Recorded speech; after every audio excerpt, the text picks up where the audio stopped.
Di sebuah kota kecil di pinggiran Jawa Tengah, ada sebuah pasar tradisional yang selalu ramai sejak pagi buta. Di antara pedagang-pedagang lain, Bu Lasmi dikenal sebagai penjual sayur yang paling laris. Sayurnya selalu segar, dan dagangannya habis lebih cepat daripada pedagang lain. Namun, ada sesuatu yang aneh dengan Bu Lasmi. Wajahnya selalu terlihat lelah, dan dia jarang berbicara dengan pedagang lain kecuali untuk hal-hal yang penting. Rumor mulai beredar di pasar bahwa Bu Lasmi memiliki bantuan dari makhluk tak kasat mata. Beberapa pedagang bahkan mengaku pernah melihat bayangan kecil berlari di sekitar lapak Bu Lasmi, terutama di malam hari ketika pasar sudah tutup. Semua bermula ketika Siti, pedagang tempe yang berjualan tepat di sebelah lapak Bu Lasmi, mulai kehilangan uang. Setiap pagi, uang hasil jualannya selalu berkurang, meskipun dia yakin telah menyimpannya di tempat yang aman. "Ini sudah ketiga kalinya, Pak. Uangku hilang lagi," keluh Siti kepada suaminya, Pak Karim. Pak Karim mencoba mencari penjelasan logis. "Mungkin ada pencuri di pasar ini. Besok malam aku akan berjaga," katanya. Namun, malam itu ketika Pak Karim berjaga, dia tidak melihat seorang pun mendekati lapak mereka. Anehnya, uang tetap hilang keesokan paginya. Siti akhirnya menceritakan masalahnya kepada Mbok Sri, pedagang rempah yang sudah tua. Mbok Sri dikenal sebagai orang yang peka terhadap hal-hal gaib.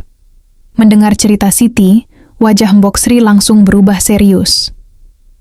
"Kalau hilangnya uang di sekitar sini, aku curiga ini bukan pencuri biasa. Aku pernah lihat sesuatu di lapak Bu Lasmi," kata Mbok Sri sambil berbisik. "Apa, Mbok?" tanya Siti penasaran. "Bayangan kecil, seperti anak-anak, tapi bentuknya aneh. Matanya merah, dan dia sering muncul malam-malam." "Aku yakin itu tuyul," jawab Mbok Sri dengan nada berbisik. Siti merasa merinding mendengar penjelasan itu, tapi dia tidak mau langsung menuduh Bu Lasmi.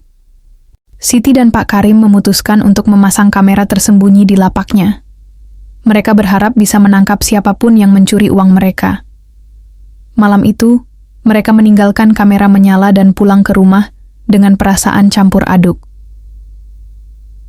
Keesokan paginya, Siti dan Pak Karim memutar rekaman kamera.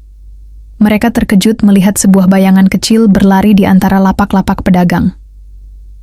Bayangan itu masuk ke lapak mereka, mengambil uang dari laci, lalu pergi menuju lapak Bu Lasmi. Siti gemetar melihat rekaman itu. "Apa yang harus kita lakukan, Pak? Kalau ini benar tuyul, bagaimana cara menghentikannya?"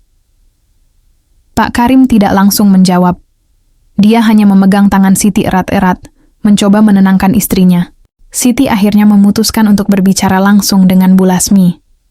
Suasana pasar masih sepi ketika Siti mendatangi lapak Bu Lasmi. "Bu Lasmi, saya ingin bicara," kata Siti dengan suara tegas. Bu Lasmi menatap Siti dengan mata lelah. "Ada apa, Bu Siti?" Siti ragu sejenak sebelum akhirnya berkata, "Saya tahu tentang tuyul itu. Saya tahu dia sering ke lapak saya dan mengambil uang. Saya juga tahu dia kembali ke sini." Mata Bu Lasmi melebar sejenak, tapi dia segera menguasai dirinya. "Saya tidak tahu apa yang Ibu bicarakan," katanya datar. Namun Siti bisa melihat tangan Bu Lasmi gemetar. "Bu Lasmi, kalau ini terus terjadi, saya akan lapor ke orang pintar. Ibu harus hentikan semua ini." Bu Lasmi menghela napas panjang, lalu berkata dengan suara pelan, "Ibu tidak tahu apa yang saya alami. Saya tidak punya pilihan lain." Bu Lasmi akhirnya bercerita bahwa suaminya meninggal 2 tahun lalu, meninggalkan banyak utang. Dia terpaksa meminta bantuan kepada seorang dukun agar bisa melunasi utang-utang itu. Dukun itu memberinya tuyul dengan syarat dia harus memberi makan makhluk itu setiap malam dengan sesajen khusus. "Saya tidak ingin melakukan ini, tapi saya tidak punya pilihan," kata Bu Lasmi dengan air mata mengalir di pipinya. Siti merasa iba, tapi dia juga tidak bisa membiarkan tuyul itu terus mencuri dari pedagang lain. "Bu Lasmi, ini tidak benar. Ibu harus menghentikannya, apapun risikonya," kata Siti. Bu Lasmi akhirnya setuju untuk mengakhiri perjanjian dengan dukun itu, meskipun dia tahu risikonya besar. Malam itu, Siti dan Pak Karim menemani Bu Lasmi pergi ke rumah dukun tersebut. Sang dukun awalnya marah besar, tapi akhirnya dia setuju untuk memutuskan perjanjian dengan tuyul itu.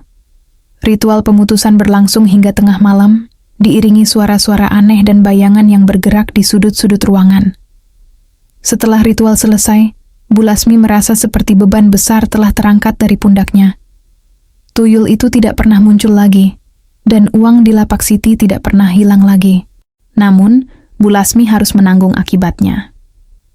Dagangannya tidak lagi selaris dulu, dan dia harus bekerja lebih keras untuk menghidupi dirinya.